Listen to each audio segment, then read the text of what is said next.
Hey everybody, welcome to another episode of the R Show. Happy New Year's to everybody. With me tonight is Chad, the Golden Finger Picker, and Mr. Righteous Reseller. He's the surprise guest. So, How's it going, you guys?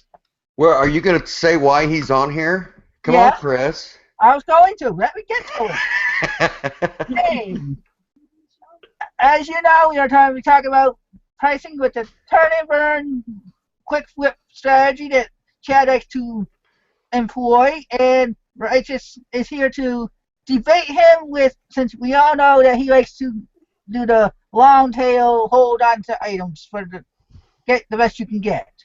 So, with that, Righteous, why don't you introduce yourself for the people that don't know about you, and then we'll go from there. Well, my name's Kyle, Righteous Reseller. Me and my best friend own a reselling business since October 2013, and decided to do YouTube because we were bored and met all you guys. So here I am, and I believe getting the long tail money, I guess, but I just want to get full value. And Chad? I am Chad, the Golden Finger Picker. I do YouTube, and my wife and I have a channel. It's the Golden Finger Picker. We've been doing this for over 20 years. We've tried every single way of doing things, and what we've found is what we do is really working. And we're going to go in tonight of why I feel that if you're a new seller or even a veteran seller, but really the new seller I think can really take the most away from this. So Yeah, no, that's probably true. I think that, you know, if you're a veteran seller, I can't imagine you're going to get much from it. But new seller. whoa. We're already going to start this debate because I've had several veteran sellers actually change the way they're thinking, and I mean it really almost like made a light go off in their head, and they're like, yeah, Oh, yeah. well, yeah, I agree with you. If they're struggling, I mean, I'm talking. I guess I was. No, that's okay. This is where one of the biggest things starts is you don't have to be desperate, you don't have to be struggling, you don't have to. This is a legitimate, very profitable way to make money, a business plan. We'll get into that, but we'll let Chris get going with the. Well, as we're already starting the debate, what I'm going to do tonight is have questions, and I'm going to each let them talk about it, starting with Chad, and letting Righteous do his little debate on that. And then if you have any questions, we will try to catch them as we're going. So I will start with this, Chad, for the new sellers that might be catching this that don't know what the quick flip, turn and burn strategy means. Can you explain it? Well, the quick flip is generally the idea of putting things in order for your item to sell quickly. There are several things you can do to do that. Of course, you have to have your good description, your good photos, your good title, but typically the quick flip bases around price point. And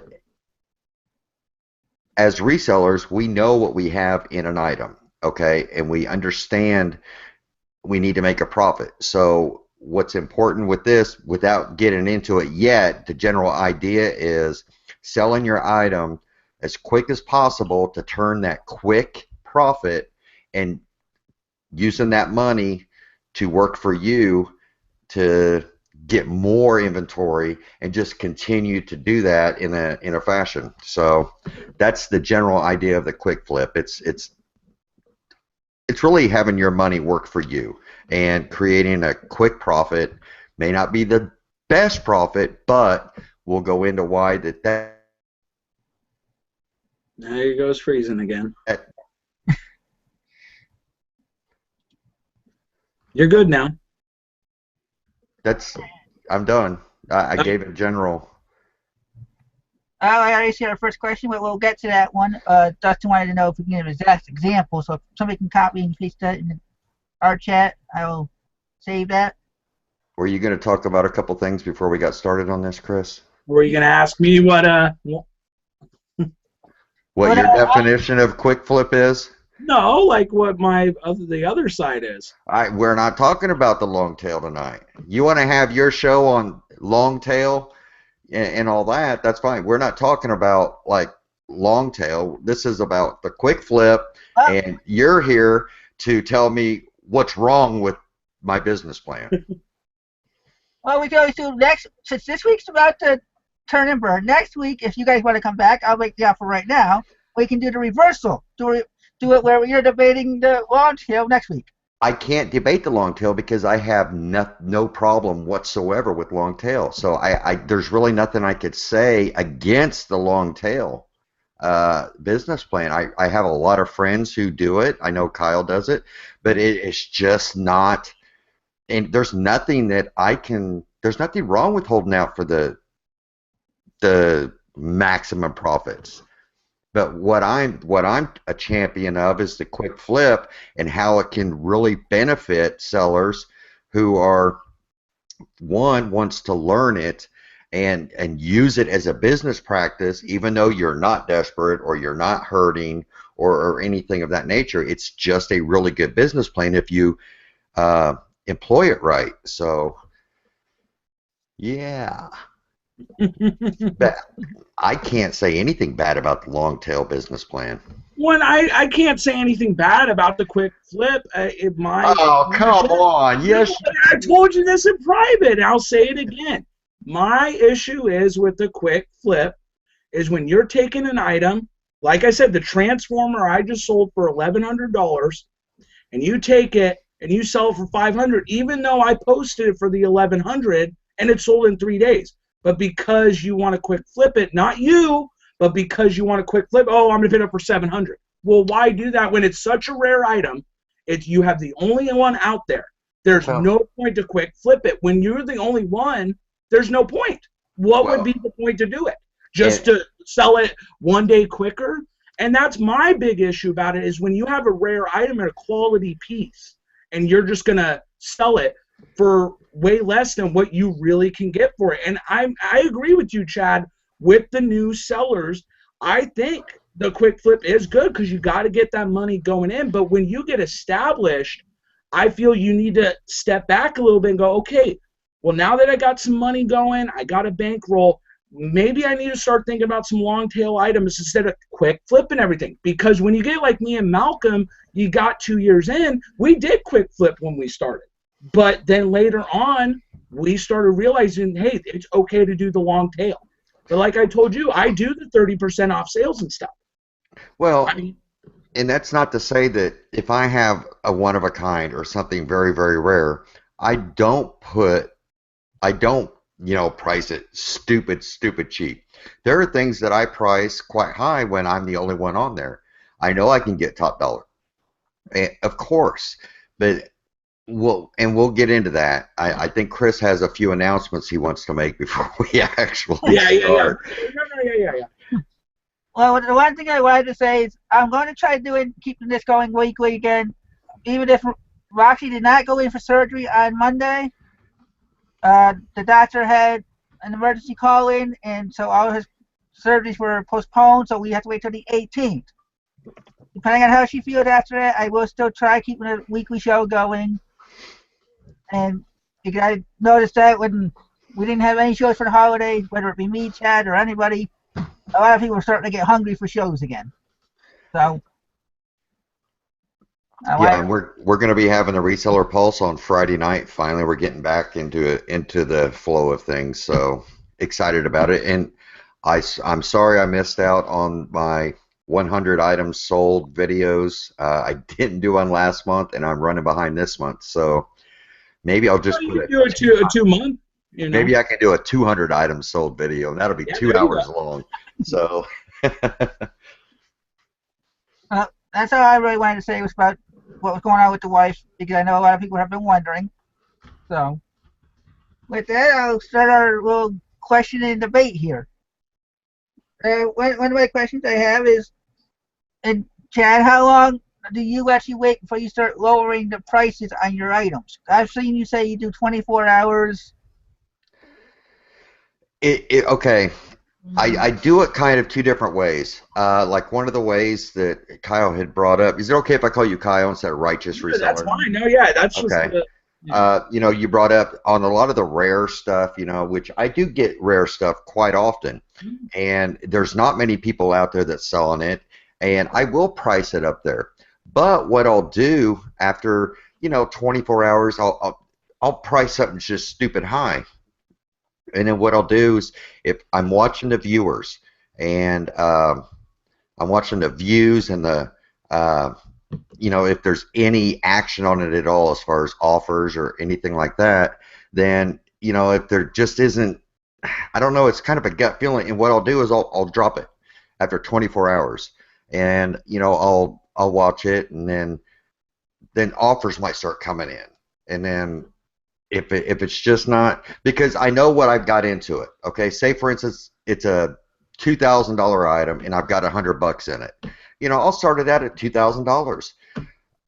I know personally if if it's the only one out there, and I've got it at 2,000, I'll drop it to 1,900. 2 days I'll drop it to 1,800 because I've got such a huge margin. It's $100 to me. I know Kyle talks about the value of something. It's like, to me, it really isn't a value. It's what I think I can get for it. If it does have this value, nobody wants to pay top value. That's just the way I think. I'm a buyer off of eBay. I don't look to pay top dollar on anything. So, I'll probably end up I would take $1,000 for something like that. I really would. If somebody offered me 1,000, I might counter offer. At 1,500, and hoping they'll come back at least 1,200. But ultimately, it's happened before. They didn't come back with it, and I'm like, man, I should have taken that $1,000. I only have $100 in it. I think that happens with everybody, though. Sure it does. But to turn that $100 into $1,000.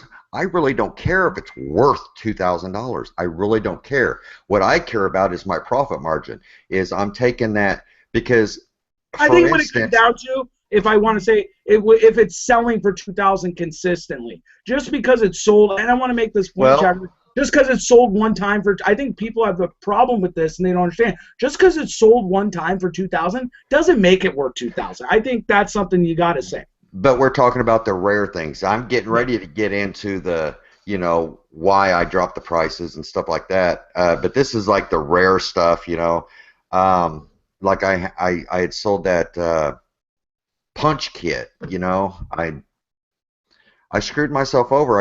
I had a $700 offer within the first 24 hours, and I'm like, now I can get more for this because it was just a good quality item.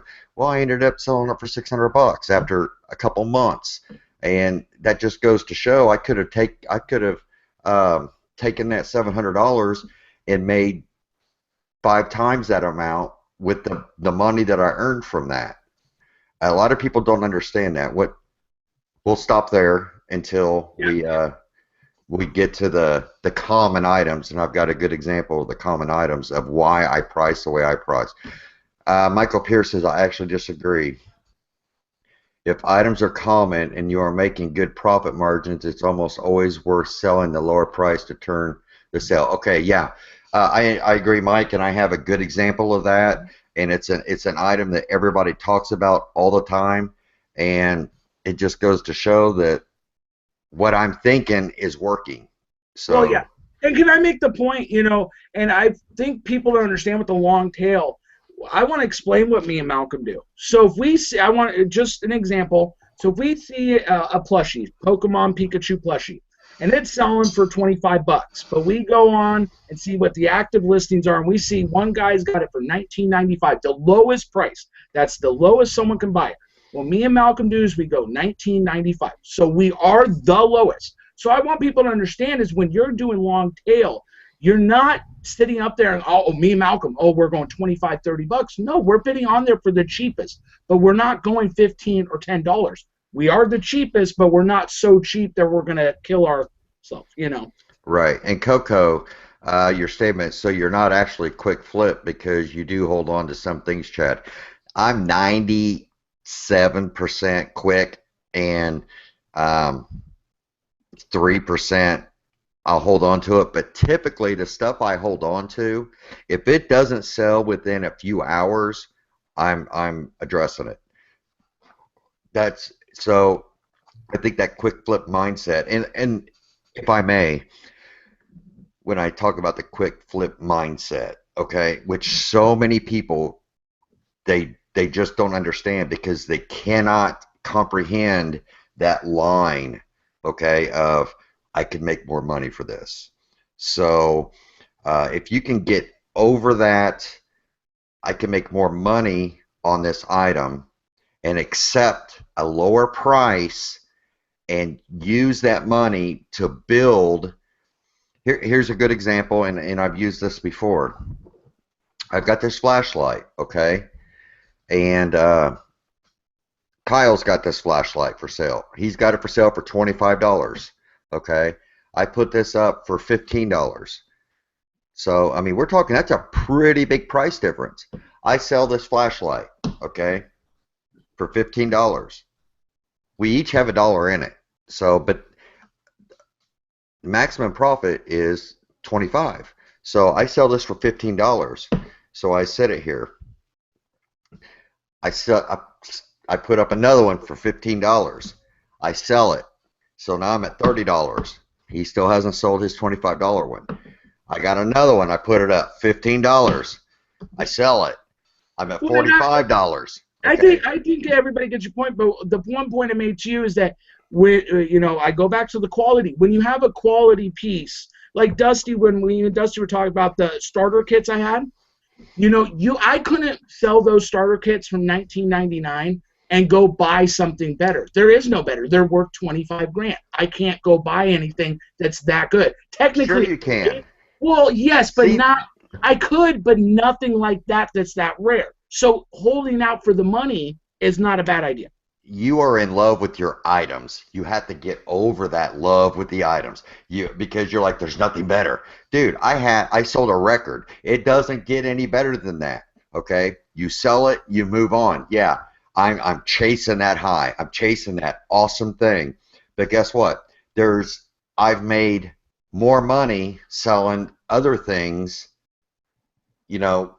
bread and butter stuff that's beat that record. So I mean, it's all in the way. It's the mindset. Yeah, even though you have something rare, that's come down to the mindset about it. I mean, the record was worth $110,000.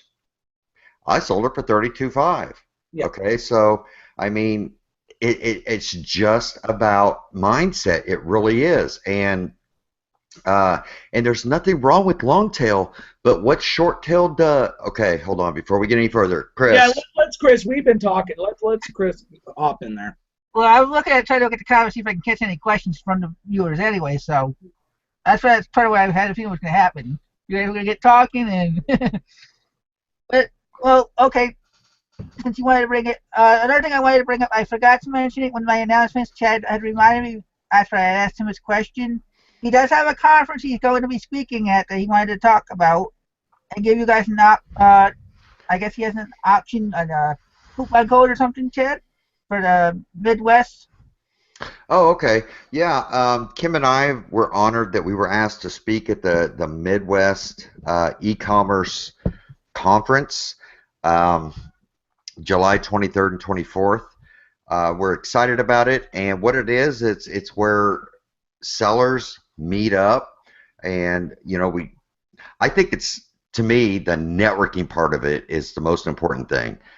You're meeting people face to face, and although we're going to be speaking at it, the meat and potatoes is that face to face meeting and talking with people and networking with people and stuff like that. But if you're interested in going, I mean, I'm excited about it. I'm excited about meeting new people. You can go to www.midwestecom.com. If you use Chad50 as a coupon, discount, you get $50 off.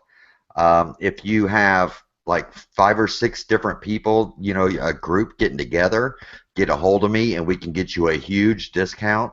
Um, you know, for like a group rate, and I'm talking a huge discount. It's kind of unbelievable what he told me. It's like that's kind of exciting. So if you're considering it, hook up with other people and come. You know, let me know. Come to me with a group of people, and they can do you really good. So we're really excited about it. It's Chad50 Cool. as a Michael discount Pierce code. put the link in the chat, so people Right want on, right on. Yeah. Yeah, we're really excited. We're going to go talk about just all kinds of things. We really don't have anything to sell you guys when it comes to it, but it's just, our experiences. I mean, 20-something, that's got to be something, Well, I think it's just good for you to go and you put out the video about how it was, so maybe it'll get when it comes around, people will be like, you know what, Chad had a good time. I might have a good time, Yeah, yeah. Sometimes people don't go to like Comic Cons or things like that because they're, I don't know if I'm gonna have fun. But when you hear someone you respect or you like that had fun, then you think about it more. So it's good to know that. Sure, and I'm really excited about it. I'm not nervous about speaking or anything like that, but I'm just excited about actually meeting the people, my peers. Uh, I'm excited about meeting Adam Wacker. He's been a thorn on my side for some time, but he's a good guy, and I'm excited to actually meet him face to face. So, how late does the discount apply for? I don't know for sure, but usually with those conventions, it's like a couple weeks prior. Yeah, you know that with these discounts, they don't tell you how long they last because you need to get registered for it. So, and what's good about it is July, so you really have time to save up for it. I think it's really something. I don't promote anything, guys. I don't promote ebooks for anybody. I don't promote programs. I don't promote courses, but I do promote networking, and I'm going to be there. And Selena. And Selena, but it does cost money. So, man, that's kind of the first time I've ever promoted anything that costs money. But it's worth it. I think just the networking and the good time and free food. Come on. But yeah, hope to see you there, guys. Okay, we have a question here from Laura Lee, and I know Chad, you didn't want to necessarily get into it because of what it can draw to, so I'm just gonna ask it and answer it myself, if you don't mind. She asked, do you ever have other sellers retaliate or keep undercutting when you guys do that? I see that happen on Amazon with books. Well, Chad didn't want to really get into Amazon because of it, the cost of going down to a zero and everything else, everybody undercutting. I haven't seen it happen on the Amazon, on eBay itself. But then again, I don't have the high-end stuff that you guys usually find. That's part of why I'm doing this, because I want to get my point of view in there too. I mean, I can say this though, Chris. I mean, they're like with the Pokemon starter kits. I mean, we had 120 of them. I mean, yeah, I undercut people. So, I never had any of them message me. But, I think that's a part of business. If you have that fear of someone undercutting you, then maybe you should just kind of reevaluate the item that you're getting into. That's just what I think about it. Okay, yeah, I can talk on that. I really can because, with Amazon, with my Quick Flip business plan, my turn and burn, that is an eBay-based business plan. Amazon, you do have the idea of, or you do have the programs and the repricers. So when you undercut somebody, the repricers will kick in, and that's called the race to zero. But what happens, what I've seen on eBay, is if something is, generally across the board selling at $25, and I come in there at $16.99, and I come in and I sell my item, I'm in and out so quick it doesn't even affect the market. It doesn't even, and most people who are priced up there, they're like, his will be gone, and but but that's the key, guys. That's what I'm talking about. You're like a ninja. You're in and out. The market doesn't even notice you. I'm in and out, and I made a killer profit because, okay, I'm just going to go ahead and use this as an example. I listed, this is just a typical Polaroid, guys. You know, I listed it today. It's the band is, you know, in plastic and stuff. I listed it today. You know, they're priced all over the place from, you know, $35, $40. I mean, some of them are just stupid, 50, 60 or whatever. And you know, down to $30, you know, 20, $25 or whatever. I went ahead and listed mine at $27 with $5 shipping. And somebody within a couple hours of being listed, somebody offered me $19 and with my $5 shipping or $6 shipping, and it came out to $25. $25 is lower than everybody else because that's shipped. $25 shipped. It's lower than everybody else's. I paid $1 for it. I'm in and out in a couple of hours, and I turned $1 into $25. Sure. And that's good. And that's good because it's easy to ship. It's quick. You're in and out. I'm in and out, and I undercut everybody pretty much. So that is what I'm talking about. And you do this I think over. when she's asking, sorry to interrupt you, Chad, when she's asking that, I think it applies more to when, like the starter kits, when you have 120 quantity, and you know what I'm saying? That's where you're like, I'm sitting on eBay, and no one's going to buy out my $25,000. You know what I'm saying? And I'm undercutting the whole market. Well, So yeah, and what she means, I think, by retaliating is undercutting you. So, I don't feel bad. Hey, it's just how it works. I mean, if you well, sell, I mean, my recommendation, if it's a rare thing, if they're kind of rare, I wouldn't put all of them up at once. no, yeah, I don't, but I'm just making Yeah, a point, because you can how many actually, you have. if you have a lot of them, you can flood the market yourself and create competition for yourself. Because Joe Blow knows that if that one sells, then he could still get one too. Oh yeah, So, and we don't hit them up all at once, but because we have so many, we're going to always undercut the market because we have so many. you know, Louis just made a comment. Don't we? Doesn't everyone do both? You know, I think I'm an extreme because when it comes to, I have no, if something is priced at, if everybody else is selling their stuff at $50 and it's literally sells for $50, but it's like, I mean, there's, if there are several items, I'm going to make sure that my item is priced cheaper than everybody else, including shipping, because I pretty much charge shipping on everything.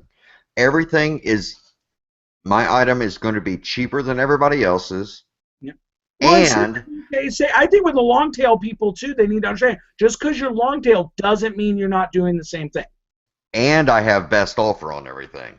So even though I'm cheaper than everybody else, I will still take 20 to 30 to 40 to maybe 50% less than what I'm actually asking because I know where I can make that profit. And Now, I'm the opposite. I will wait. I will not take the 30, 40, 50% right away. I will wait a month or two. And I'm comfortable with that. And I think, after you establish yourself, I think that is a good method to go by. That's just me personally. And I think if you establish yourself and it's working, which we've done this forever, and let's just say last month, December, I did $5,000. I took half the month off. I did $5,000 on eBay, and and I really didn't do anything. And all my stuff was priced cheap, and it just sold. Now, I think what's important is, what was I going to say? It was in response to what you just said. What did you just say? Well, I was talking about. Oh, you would wait. Yeah. I'll wait the month or two, to maybe take 40%. I will take a best offer. But I think with the long tail, people need to understand, just because you're long tail doesn't mean I'm not going to budge off the $25. It just means I'm going to wait until I budge off the number. And, I think this is what's really important because we've been doing this for 20 years. And we've pretty much always done it this way. I guess we're kind of like the Walmart of the reselling community. But it really, really makes sense if you look at things in the big picture, because ultimately somebody like that does this, the quick flip like we do, can ultimately make a lot more money than somebody who's long tail getting top dollar prices, because our money is constantly turning over and we have a hard time keeping, you know, a lot of items in our store because we have a 50% sell through. In other words, if on a monthly basis, if we have 350 items in our store, we're selling half of our inventory every month. You know, that's a good thing. That's a good and then thing. I'm kind of with the inventory stuff. I'm the opposite. I have well over 1,000 online, and we're selling anywhere from 300 to maybe even upwards of 400 packages a month. I mean, you know, we're working our money, but we're waiting for it. I mean, there are items I've had them 2 years now. Are they priced bad? No, it's just that Yeah, they are. no, they're items, believe it or not, we bought early in the business, and we thought they would sell, and they just end up not. Are they priced fairly? I've looked at them. They are. Could I take less? Maybe, but it's not something I'm going to do. If someone makes an offer, that's great. But I'm not going to go, oh, it's a $20 item. I got to price it at $7.50 and sell it. Okay, now I'm gonna bring up a little bit. I told Chad about this before you even came in, Kyle, that we have. Everybody knows that we bought a bunch of patterns for like $6 in a lot, and I've sold a couple. I got my money back. I have I had one. I don't know if I had to relist it, if it already did itself. $1.99 plus shipping. I had 3 watchers on it. Nobody's buying it. Wait, say it one more time. I have $1.99 on a pattern plus shipping, and there's 3 watchers, and nobody was buying it. How much was the shipping?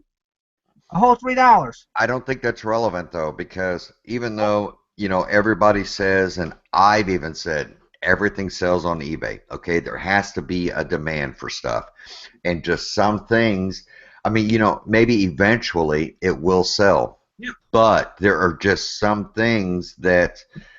Well, like, look, okay, I'm gonna make an example. We had this Iron Man figure, and we had it for 2 years. It just sold for $12.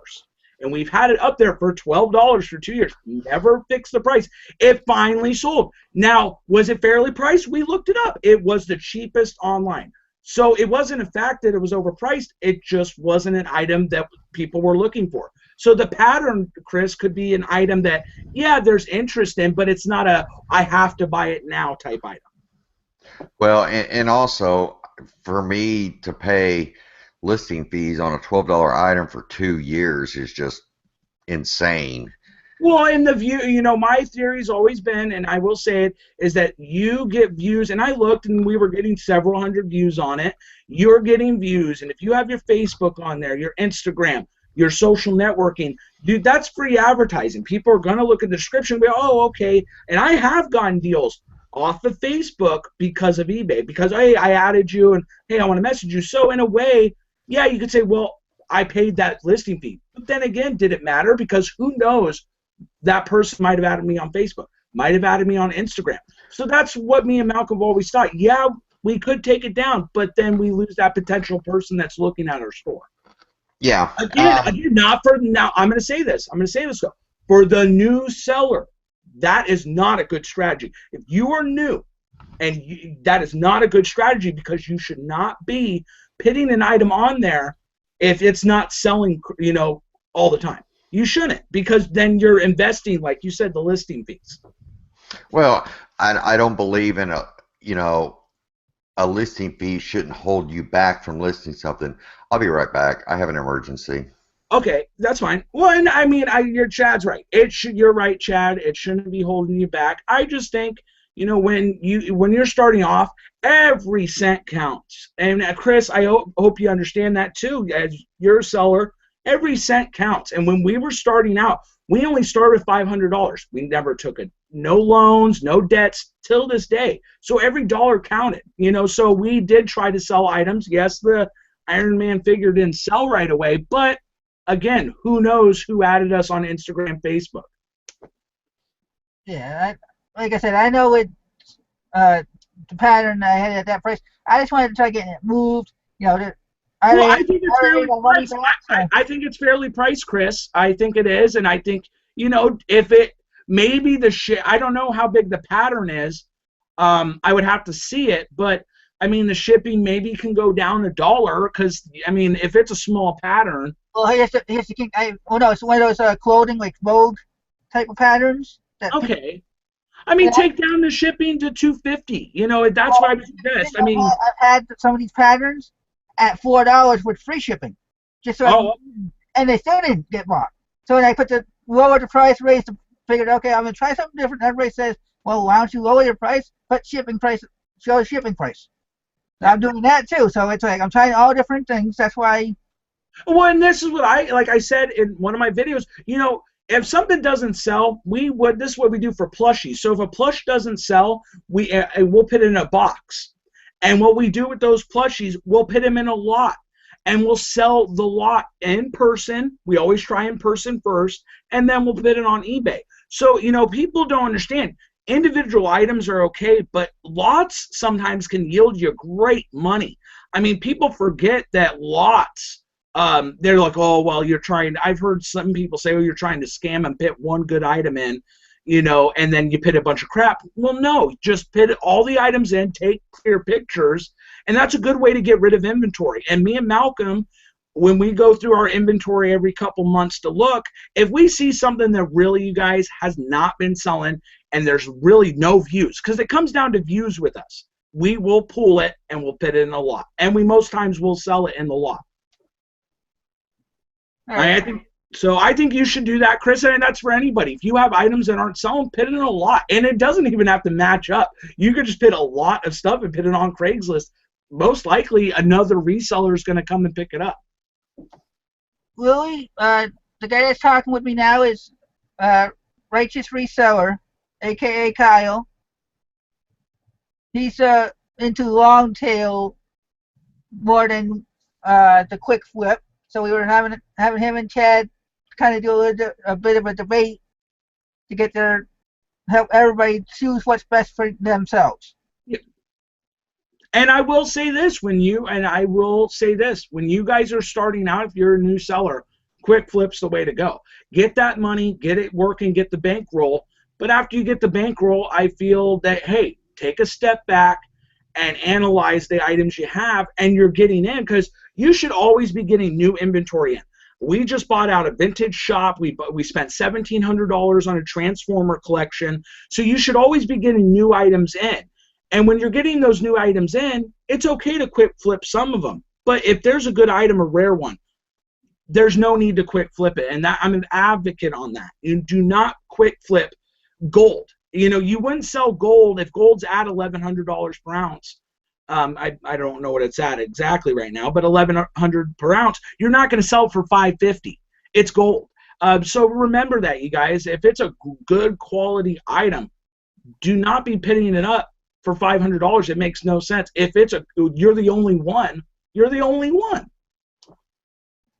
I don't see if there's any more questions in here before we begin. I know most of my questions came up for Chad originally.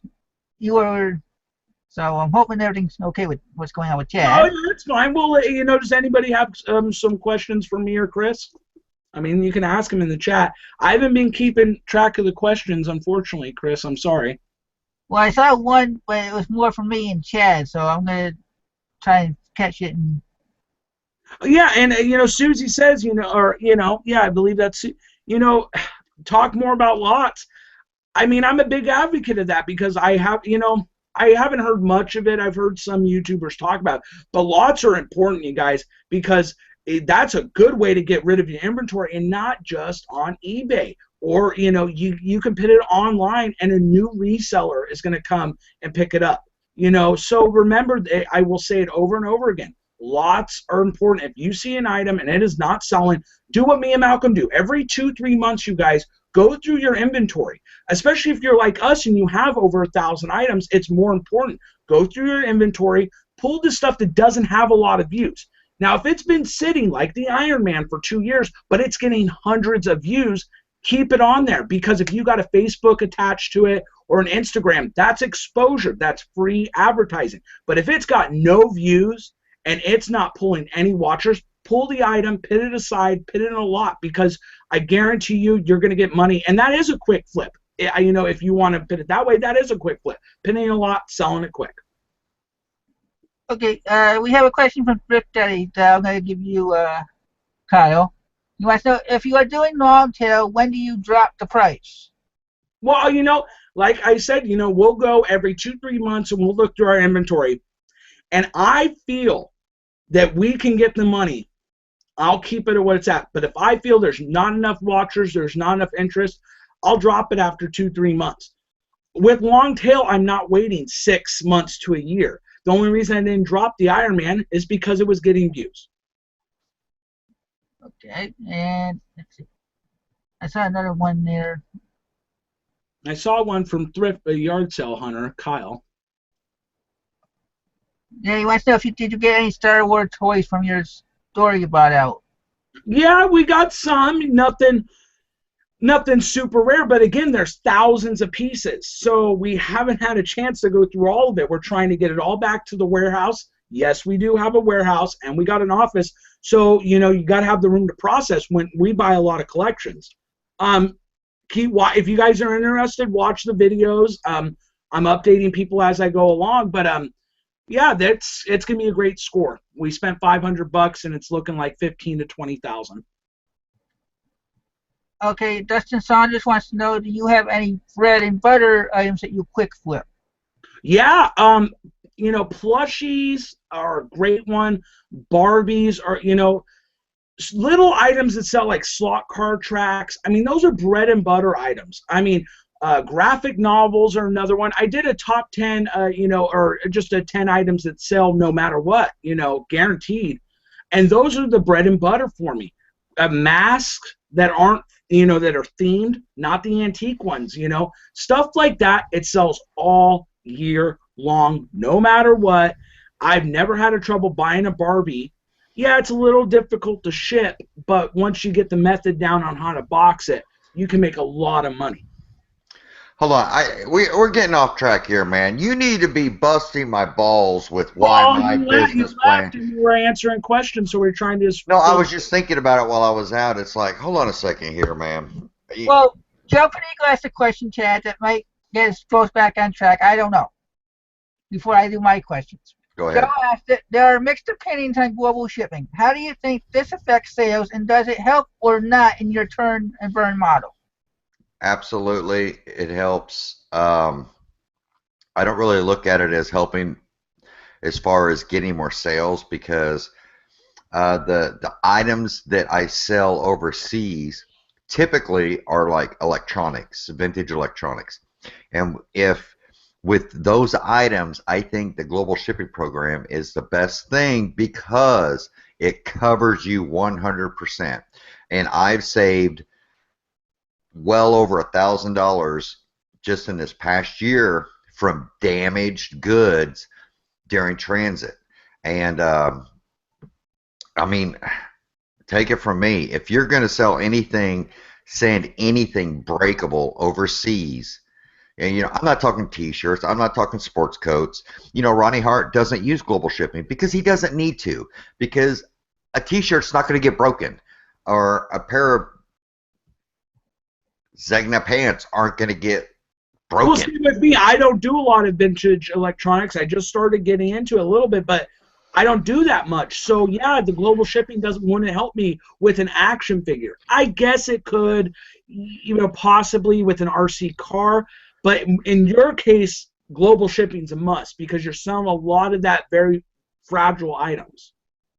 Okay, here's a really good question, if you don't mind, Chris, and this will give everybody a good idea of how the quick flip works with us, okay? Great Lakes Treasure Hunter. Chad, do you take a set portion of your quick flip money to immediately reinvest it in inventory? Absolutely, because it's a continuous cycle. That's what I call having your money work for you, okay? I can take $5 and turn it into $100. Okay, I'll take that $100 and go out and buy more stuff and sell it quickly, flip it over really quick, and that makes that money grow very fast. Okay, now the difference in like what Kyle is saying is, even though ultimately in the long run mine is growing much faster than what Kyle's is, but well, it's your opinion, but yeah. well, Yeah. and it really depends, because I even do it on higher dollar items. Yeah. Okay, It does depend what you're selling. sure, and everybody knows what I sell. They can look at my my videos. It shows, you know, I tell people what I buy it for, and I tell people what it sells for. So I mean, it almost speaks for itself, because we're constantly out getting stuff, and so many of our things, I cannot. I had 340 items at the beginning of December, and I'm down to 260 items. Even though I've listed through December and I've listed into January, I've sold so much more than what I've listed. It just, your inventory just drops. And I think that's a really important thing to talk about is,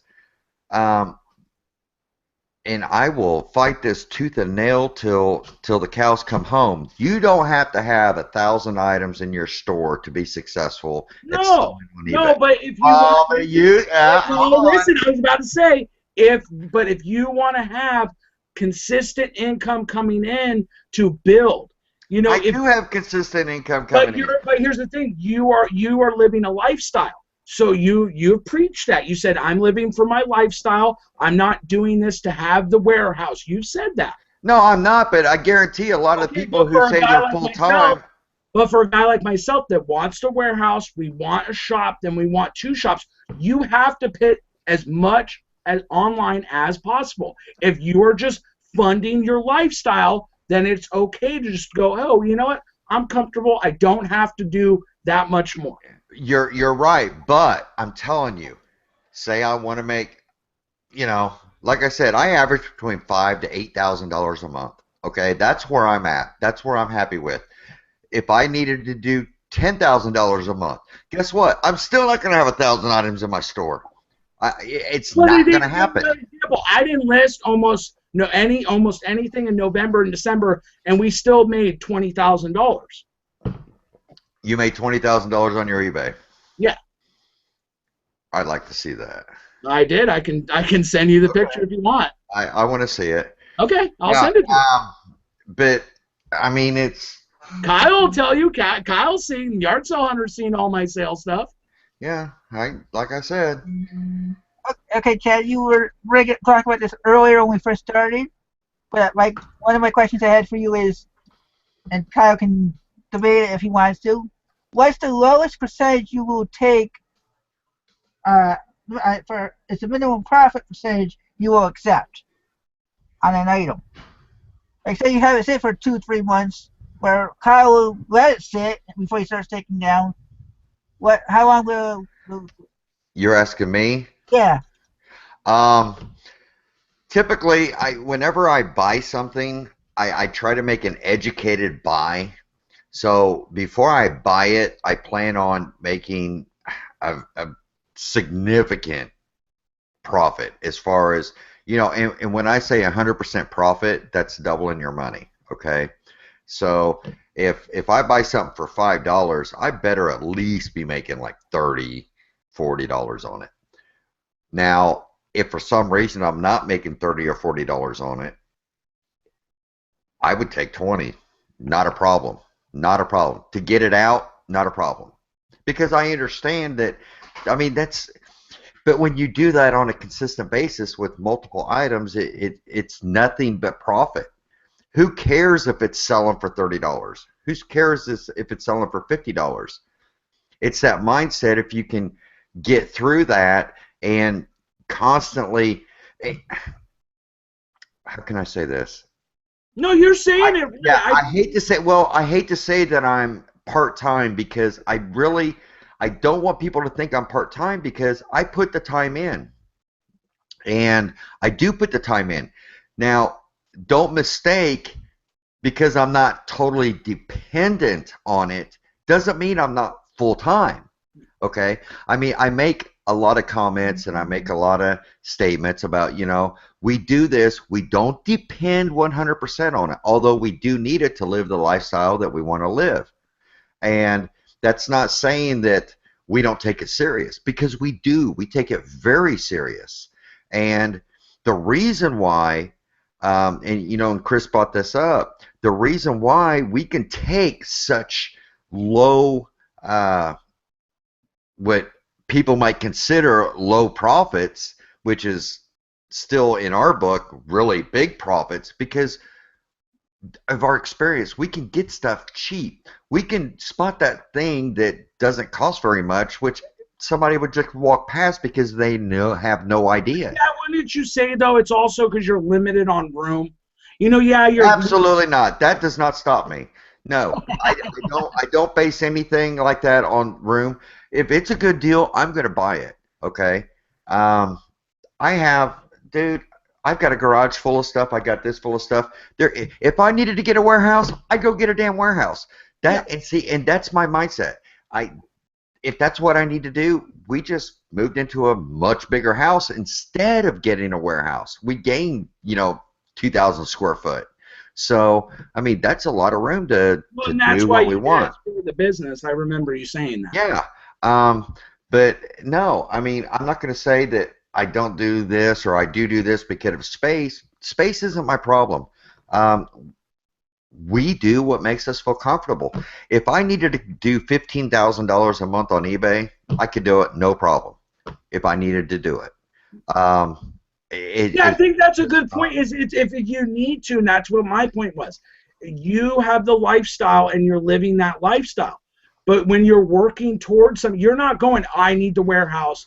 Me and Malcolm, we want the warehouse. We want a shop. We want those things. You're just like, hey, I'm comfortable where I'm at. And I think that's what people need to understand is it's all what you're working towards. But also, it's about what the end game is. We need to address the the idea that if you're taking less money than what it's worth is that you're desperate.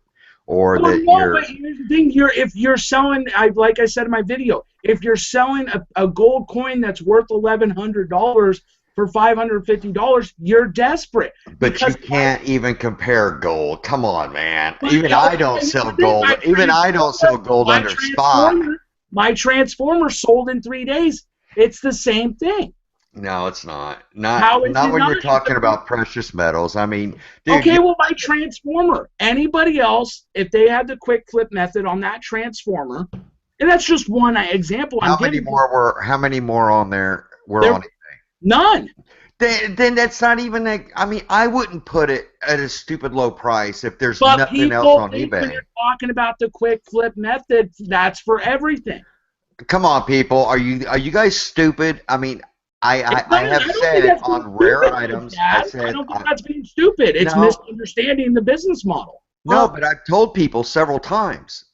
I've told them, and I think it's really important to know, as you brought up, it's important to know if you have a diamond, okay, and there's nobody else selling it, put it up there. Put it up there. I've said that 100 million times. But the idea of the quick flip isn't necessarily everything, you just giving shit away. That's not what it's about. And I think that's what a lot of people think. That's where a lot of people think you're leaving money on the table. You're leaving, it's irresponsible. You're reckless. You're loose. And it really isn't. And yeah, but I want to make a point that Michael Pearson, you could say scarcity, but Michael, if you looked at the completed sold of the transformer, the last time it was sold was $500. So someone that says, well, I want to sell it real fast, I'll put it for 400. I put it up for 1,300, and I ended up getting the 1,100. So that's my point. Is so a lot of people need to understand scarcity does play a factor. If you think it doesn't, that's a problem. Absolutely, scarcity holds a lot of value. It does. And I've said that 1,000 times. Just like, I mean, I don't know. I've said it in a ton of my videos. There are certain things that you want. I mean, that's just common sense. It really is. Well, I see that Craig Chris Hunter's in the chat, so I wish him happy New Year's. Hey, what's up, Pete? Hey, No. Pete. Okay, And now everybody too. You should do a shout Yeah, out. dude. Let me tell you, you cannot in this conversation, and I noticed you said it in your video. You can't compare a precious metal gold. Gold is a set standard. No, And it's not. absolutely, it is. When I started collecting, Oh my God. gold was at 2,100 an ounce. So it does, and it's almost half of what. So it does play. It does. But we don't dictate. They dictate what the price is, okay? They dictate the drop of the price. We dictate the price of the transformer. Now Totally different, dude, because it's a standard. The gold standard is gold. Gold, the value of gold. There's an actual market for gold. And it changes all the time, just like items. But it does change, but you can't even compare a transformer to a precious metal like gold that has its own. Gold has its own standard, and it's dictated daily, and there's a spot price. It's a commodity. It's you can't even compare it. So stop comparing gold. Well, as a coin collector and a former board member of a major coin organization, I would have to argue otherwise because it is traded daily, just like sure it is. Traded. But you're not going to be able to buy. But you're not going to be able to buy if gold is $1,000 an ounce. You're not going to be able to find it for $500 an ounce anywhere. But that's with the good quality items. It's not even comparable. Good quality items should always sell for what they're worth, not under that. Let's just agree to disagree on that one because we're not going to go anywhere on that. That's just. Yeah, I'll say this much, Kyle. In order for it to be worth something, somebody has to be willing to pay that amount for whatever that item is. So if they're willing to pay $500 for it, then it's only worth $500 to that person. It may be worth $1,000 to you. But that's what I'm saying. The market dictates it, Chris. So the market doesn't dictate gold. The market does not dictate gold. Yes, it does. No, gold dictates the market. It's a commodity. It isn't a supply and demand type thing with gold. It really isn't. So then why do they have gold mining stocks? Okay, well, why do you think they have gold mining stocks? We're here for it. Let's get back to the turning and burning. Okay, Chad, since you are the proponent for this, I'm going to ask you, with all your driving that you guys do, is the good turn and burn still good for? Wait, let me reword this. Let's see if I can. Is the quick flip method realistic after all the gas and time to set source and stuff like that you spend? Does that make sense? One more time. Is it realistic with all the gas that somebody might spend to travel around to the stores or yard sales to really, as a business model? Of turn and burn? Yeah. Absolutely, if you're getting stuff at the right price. I think that's really key. And I make that point very well known. When we buy into something, okay, it's almost like to have a turn and burn business, you need to be very aware of what you're willing to pay for something and what you're willing to take for something. You need to know this before you buy it. Because if you want to try to get into the turn and burn and not really, and take risks and not really knowing what you're buying and stuff like that, it can bite you in the butt. You need to be, if you're not experienced, then you need to do your due diligence. You need to do your research on items. And before you buy it, you need to understand or have an idea of what you're willing to take for it, okay? So once you understand, okay, so if there's something that's $5 out there, and yes, you drove to the thrift store or whatever, and you see something that's $5, you do your research on it, and you're like, okay, this thing's selling for $40 pretty consistently. And you're like, okay, $5, if I put it at $36.99, and what's going to put me above, what's going to make me stand out over everybody else, saying I can sell this for $36.99, knowing that I'll take $25.99 on it. Okay, so $25.99, even though they're selling for $35 to $40, you're like, goodbye. You buy it, okay? And yeah, you can factor in your gas and everything else like that, but ultimately what you're doing is you know where that line is, okay? And by taking that $25.99 offer that somebody gives you, you know, people call you idiot. They call you, you're leaving money on the table. You know, they don't know that you don't have anything in. Oh, let me ask you a question. Here's a really good example.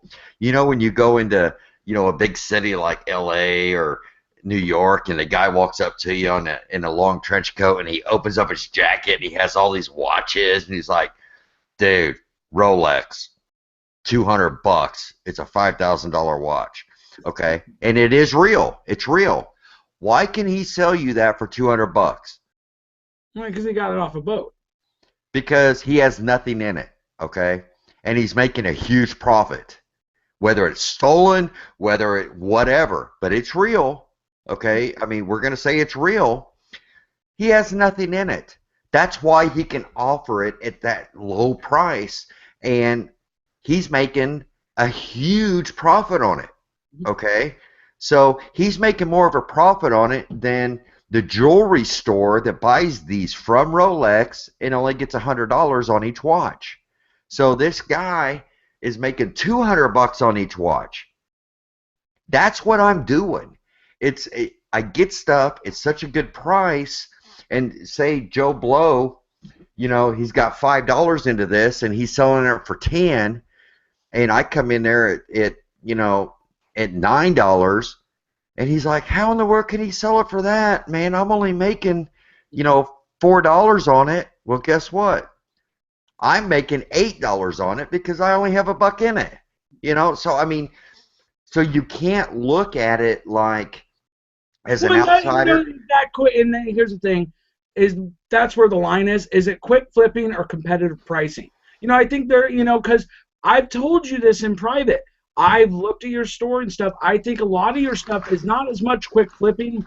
It's more competitive pricing that you do. You do very fair pricing to where you're not undercutting yourself, but you're giving yourself enough cushion to make money. But what you're not understanding is I have gotten to where I can get that price, even though you may not think it's that low. It's low enough to cause people to buy mine first. And it's a quick flip, okay? Now, you don't necessarily have to give it away for it to be a quick flip. The key is to sell it in a very short amount of time and to get maximum profit, but yet put yourself out there enough to be noticed. And what gets noticed is the best price. If you can offer the best price for something and it's the same quality, your photos are good, your everything's your good. title, what sets you apart from everybody else? The price. Okay. Yeah. So well, that's yeah, why me and Malcolm, and it is. like I said, if it's selling for $19.99 and it's the lowest one's $19.99, you can't get it any cheaper. We put it on $19.95. But guess what? If I find the same item that you're on, yeah, you're gonna find it cheaper.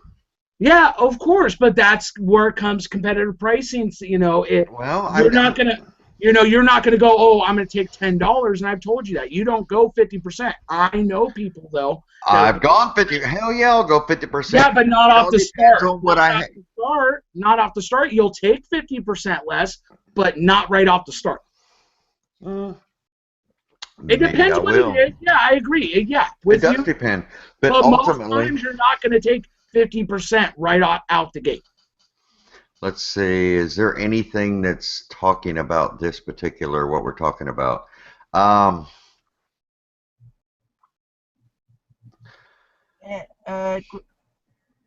Great Lake says, I think there are lots of variables here: funds available, storage space, bankroll, different strokes, etc.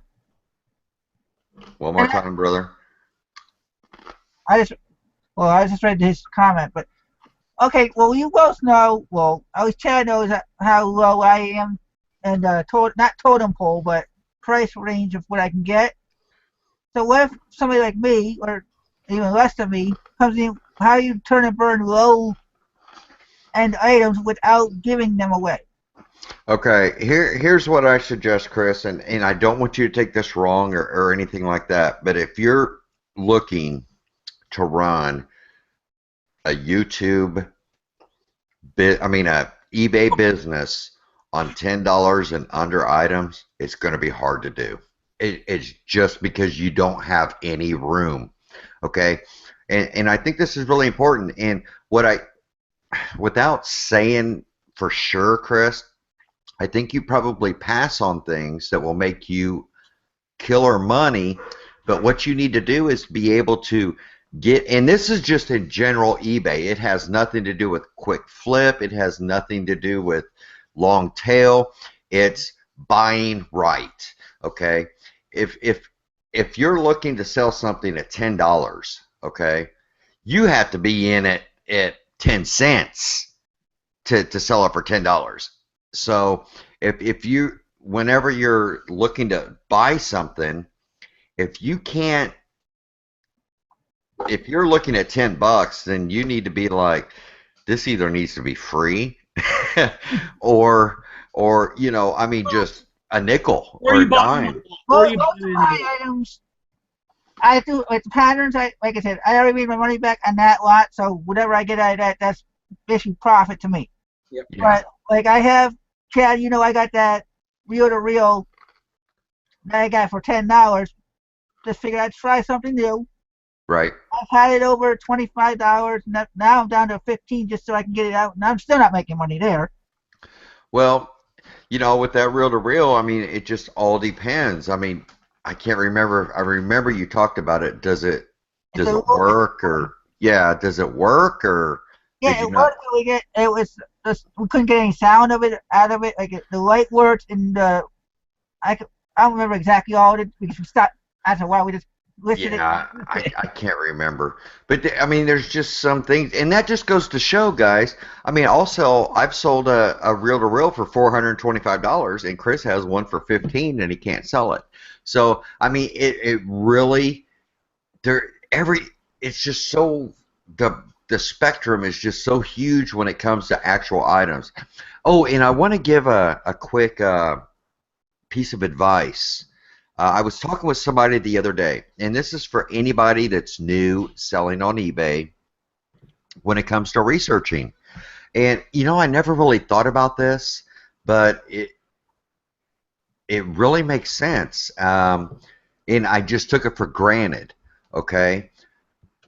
If you're new to selling on eBay, okay, say for instance you come across, you heard, a bolo of like the dual, the VCR/DVD players, okay, and so you're like, oh, you go into a thrift store and you find a dual DVD/VCR player, so you put in your, you're like, okay, so I need to do my research on this. I need to find out what they're going for. So you put in dual VCR/ it's a Sylvania VCR/DVD player, and you see them selling for like $200, $300, and stuff like that. So you're like, awesome, great deal. They got $25 on it. Okay, I'm gonna buy it. Okay, and you get home and you list it, Sylvania dual VCR, and nothing happens. Nobody's buying it. And, it's like, what's going on? They're selling for $300 or $400, and I have it, I've taken it all the way down to $65. Well, I think what, and, you guys are chuckling, and I kind of chuckle. Because there's a lot more factors, though. Well, there's your feedback, there's a lot more. No, this is a big thing. And, so, I kind of chuckled when I heard it. It wasn't a dual VCR/VCR, but it had to do with something else, but I don't want to say what it is. But what it comes down to is, what you didn't hear me say was the model of the item, okay? When you are very general when it comes to doing your searches, yeah, you may see that there are some Sylvania DVD/VCR players out there, okay, but certain model numbers will dictate, maybe this model number says it's a DVD recorder, you know, and that's up at $200 or $300, but you didn't put in the model number. So and so many people don't realize what model numbers means when it comes to, or if you're buying looking at a plush, okay, you don't look at I'm looking at buying this, you don't just put in plush SpongeBob, you know. And I mean, maybe to initially find it, you would. Yeah. And then if you look at, well, but you don't really understand the concept of the research. You're looking at plush SpongeBob, and you see like, oh my gosh, $250 plush SpongeBob. Yeah. And it says it's a 10-inch SpongeBob, and mine's a 15-inch, so it must be worth more than that. So but you can't look at it like that. You need to get if it's a 25-inch or it's a 12-inch, you need to really, when you're doing your exercise, your research. I just saw somebody say something exercise. When you're doing your research, you need to get the actual item specifics. Item specifics when you're researching to find out of what you actually have. Okay, I mean it's like saying Sony reel-to-reel player. You know, you type in Sony reel-to-reel player, and you're going to see some going for $4,000. You know, so you can't use that as a judgment of whether or not you should buy this Sony reel-to-reel player, because the one you're looking at might only be worth $15. You know, but yet you're wondering why you're not selling it at $200 when there's a Sony reel-to-reel player that's selling for $4,000. And it's a different model. And that's a big thing, and I just took it for granted that that's what I know. But I was talking with somebody earlier the other day, and it's like, no, you need to stick with the size, because they were talking about plushes, and I mean it was an innocent overlooking, and I'm like, no, you need to really break it down into what you actually have to find out exactly what it is, because from what I'm seeing, it comes down with everything, though. You need to research it. For example, with that Transformer, Chad, I was going to list it for $250. Guess who was the one that found out it was worth more? Malcolm. You know what it was? It was a variant, but I overlooked it fast. I was just, because we were looking through the lot of stuff, you know, and I was kind of, I'm going to price this for that, you know, and because I was going fast, Malcolm said, wait, dude. And he looked at it, and he said, dude, no, this is different. And I was like, oh, wow. You know, and because I was being hasty, he stopped and said, dude, no, this is worth more. So right. I think that's with anything is, you know, take the time, relax. There's no need to, you know, go fast, you know. Well, and I think just the actual knowledge of how to research, we all take that for granted. I really do. And if you guys watch me, you know, I know Chris knows me, I try to actually relate to the brand new seller. And I think that's important. You know, if we're out here to help anybody, it's that new seller. And, you know, veteran sellers, I learn stuff from veteran sellers all the time. But it's that new seller that, you know, they hear us all talk about research. You know, look it up, look it up, look it up. So they're like, okay, it says a Sony reel-to-reel or a Sony VCR. They're going to look up Sony VCR, or they see the Transformer and they see that. Or they look up the color. Or they look up Transformer. You know, it's like, oh, Transformer. Oh my gosh, $40,000 because it's a prototype. Yeah. You know? And so I mean, maybe somebody needs to. I think what you're saying is good research and taking your time. But who has put out a thing on? I mean, we all talk about research, but I think we take it for granted because we know how to research. You know, I don't know. Chris, how many people do we got watching, and who are some of the people in the chat? It keeps jumping between 65 and 68 viewers. What? Yeah. Are you serious? Yes. Oh, yeah. We got Yard Sale Hunter, Angie's in there, Anissa Green, Lisa Woodall, The Albatross. We have Dusty's taking off his movie night and watching us live on his TV. Oh, We're really? on the big screen, Chad. We got Michael Pierce. We have Chris Nice.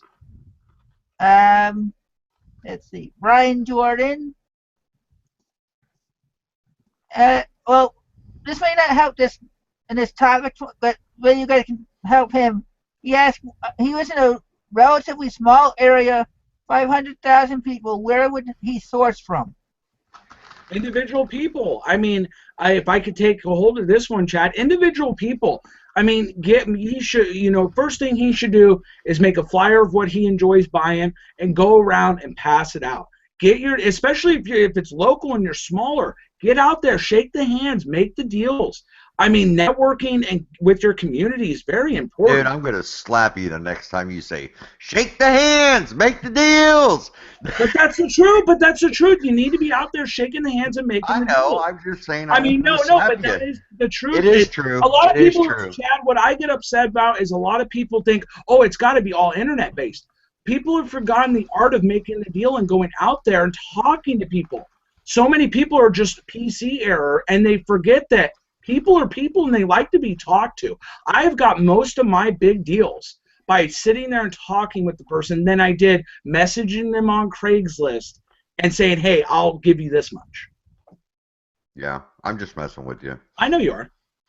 But if you're in a small town, and I had just talked with, yeah, take my battery charger.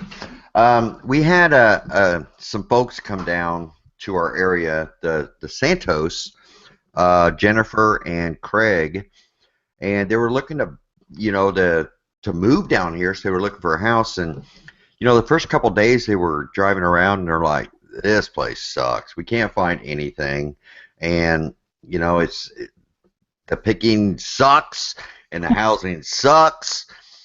And then I met them at the Waffle House, and I sat them down, and I'm like, "All right, guys, look, this is how it is. It's a mindset. It's like, okay, get this out of your mind that it sucks, because this place is a gold mine, okay?" And then the next couple of days, I took them around. I showed them. I gave them the motivational talk, about the quick flip. And there's so many people frustrated, and I'm going to get into this. If you're frustrated in your sales, or you're wondering why you're not making sales and stuff like that, we'll get into that. But I want to talk about Jennifer and Craig Santos. And I spent a lot of time with them when they were in our town, and I think that's really important, because it was a really, really good experience for me, and I hope it was for them, because she went home motivated. She went home motivated to get back into selling it on eBay, and I actually showed her one thing, and I told her, I said, one thing you have here that we didn't have when we came here is us. Okay, so and it goes along with this networking. You're talking about shaking the hands and meeting the people and stuff like that. But we showed them, and so they went home, they motivated, and they've got a YouTube channel now. Jennifer Santos is her YouTube channel, and I told them, I said, I'm expecting some good things from you guys, and I hope they take what I taught them as far as this. Well, can I chime in, Chad, really Sure. quick? I want to say, I had a similar situation. Malcolm doesn't work his night job anymore. He quit. Now we take a nice salary. But his coworkers came up to us, when he was leaving, and they were all curious, how do we do this? Because they were amazed that we're able to just do, what we do. And we told them, this is what you do. Go home. You don't even got to invest money. Go home and find something at your house you don't use anymore. Start with that. And if people forget, you don't got to invest money to start. You could just start with what you got at home. And so it's good to know that people like you and me are out there spreading the word, because it's not a secret how to do this. Yeah. It's all about doing it.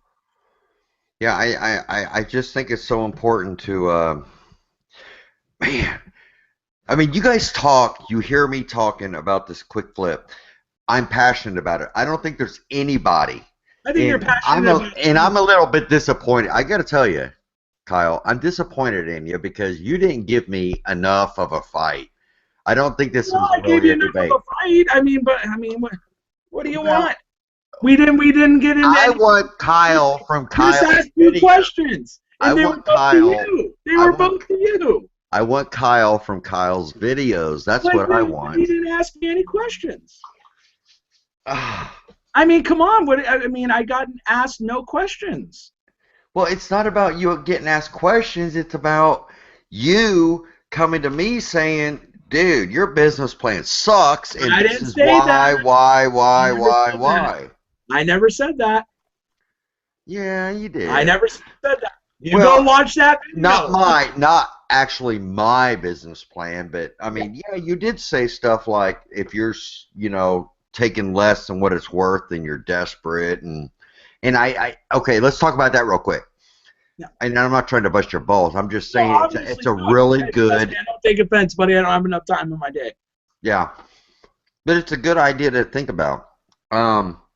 Somebody like me, for instance, okay, and it has been said, and I'm not saying Kyle's the only one that's ever said anything like that, but I've been called a loose cannon. I've been called irresponsible when it comes to the way I sell.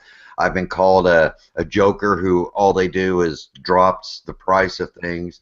I've been called a part-time reseller that, I've got $1 million. Since you talked, but I want to make a good point. So this vintage shop that we just bought out, the guy, what he did is he literally quick flipped all the good stuff, and you can tell because he kept a lot of the good stuff he had left in the back. He got so much he had it hoarded. But in the actual physical shop, he quick flipped all the stuff. So actually, all the stuff in the physical shop, there was almost nothing good left. Because what he did is he sold the good stuff for peanuts, and he always left was the crap. That's my big issue. I don't want people to sell all the good stuff they have for not peanuts, but for way less, and then you have nothing else good to lure people in. You have to have eye-catching candy to lure people in. This is what I'm wanting from you.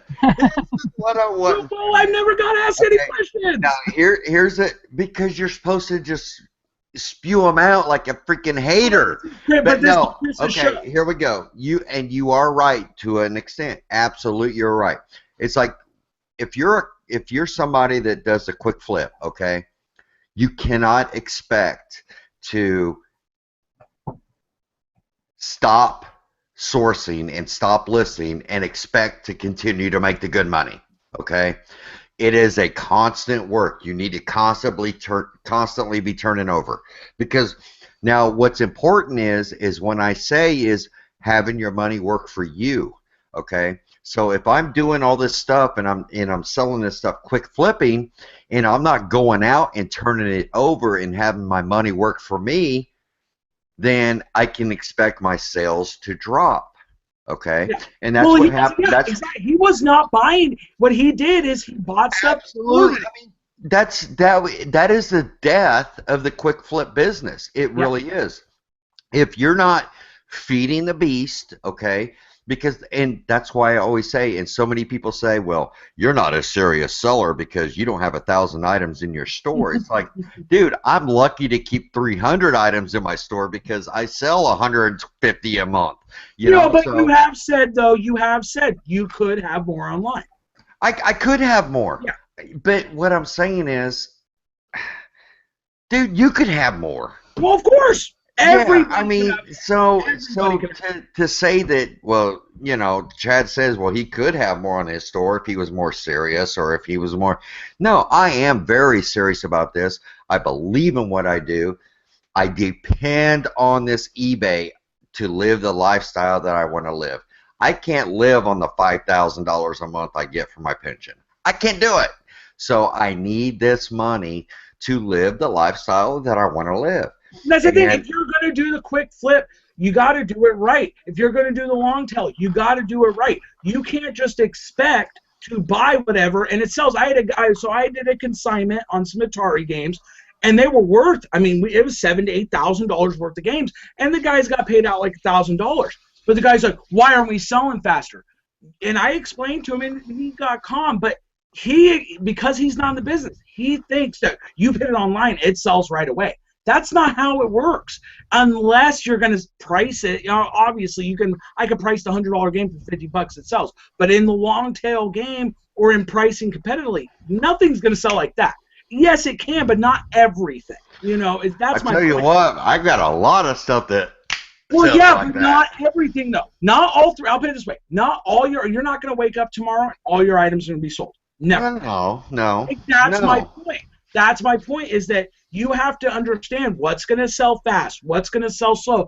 I do quick flips. I do long tail, but I'm a more long tail guy. Same with you. You even said I'll do some long tail, but you're more of a quick flip guy. But I think it's the balance, and you have to have that in the business. You can't just go, oh, I'm going to pick everything up for the high price, and I'm going to get it. Then no, you're not going to get it. Well, and also, when I talk about the quick flip, and I've got some stuff that's like $5 items, and this is a good thing to bring up about what Chris said. $5 items, but I bought like, oh my gosh, I don't know how many, 5,000 slides. I bought like 5,000 like 1960s to 1970s slides, which is a lot of really good content, and I'm selling them. I'm pricing them at like $6 a piece, and I've got thousands of them. So if I'm pricing them at $6 a piece, and I paid $75 for the whole lot, and they're actually really good content, and I've already sold a ton of them, and I'm pricing them at $6 a piece or $5 a piece. I can take $2.50 a piece plus my $1.99 shipping. Mm-hmm. I can take that, and I'm making a fortune on these things. Well, yeah, it's like the Pokemon Target. They were worth $100. I priced them at $80, and I run sales, and they'll go for $60. Is that stupid? No, but I guarantee you the guy at $100 would be like, why are you doing that? They sell at $100. No. They sell it whatever I'm selling. We didn't bring you on here to be an advocate for the quick flip. We brought you on here to be an advocate. I'm an advocate for what works. If it works for so in other words, you're saying that, Chad, you're pretty damn bad.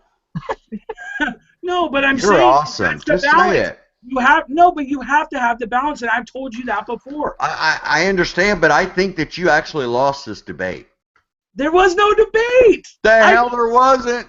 It wasn't a matter of a debate. Questions. You don't have to be asked questions. You were supposed to come on here. You were supposed to come on here and tell me how screwed up. But I got no question. You don't need a question. I don't need a question. I told you over. I'm messing with you. I know you. I need another beer. Hold on. I know you are, but no, and that's the thing. I think it's a good balance to have. And you have to recognize when is it good to take less. You should not automatically go, well, it's selling for 100, I'm going to take 80. But if you see it consistently selling for 100, put it up for the 99. In our case, it was selling for 100, but it wasn't every single day. We knew if we put it up for the $80, we would get it. We knew if we did a sale and ran it at $60, they would blow out, and we sold a lot during the holidays. And that's the thing. You have to recognize it. If you don't recognize when the market is good to do it, then it's pointless. Okay. I mean, I think that's with you, Chris, too, with the patterns. Is it just depends what the market is. You never know. Someone could come in, sell it like Chad cheap, and then that person that was going to buy yours bought Chad's instead. That's part of the market. Well, I was going to ask Chad, and I guess you can answer this one too. No, you can't. Well, no, like you brought up, Jennifer went and visit you and everything else, and as everybody knows, I said Wednesday, I'm thinking about moving to Florida. I'm not sure what area yet, or in that general area of this country. If you had somebody that were able to sell something quicker than you, but that you can get access to easier, would you do trades with them?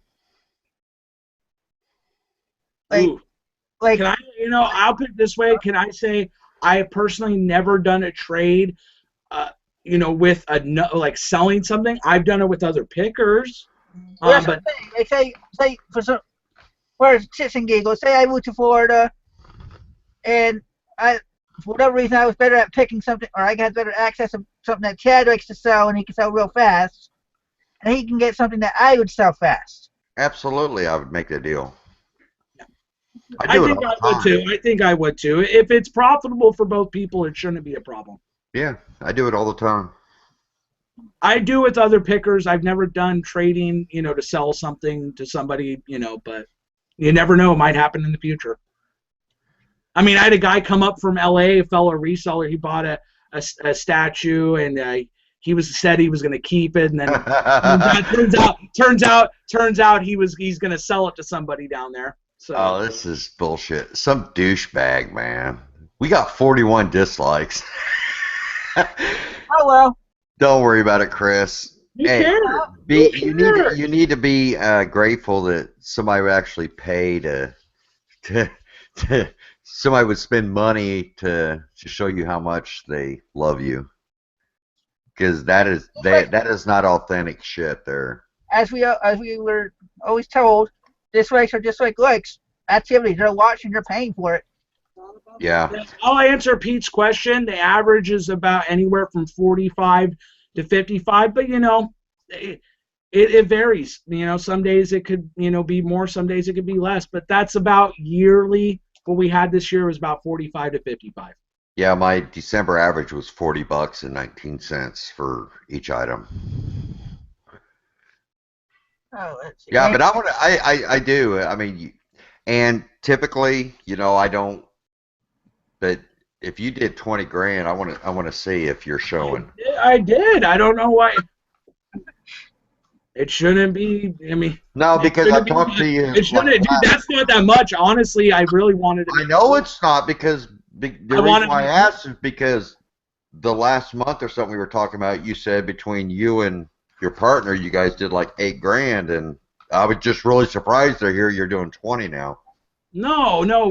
In November we did 9,000, and in December between all the outlets we did about 11,000. Well, that ain't 20. Yeah, it is 9 and 11. That's 20,000. For 2 months worth, so it's 10,000 a month. Well, I don't do that every month. That's what I'm saying. That's around the fourth quarter season. When it's very busy.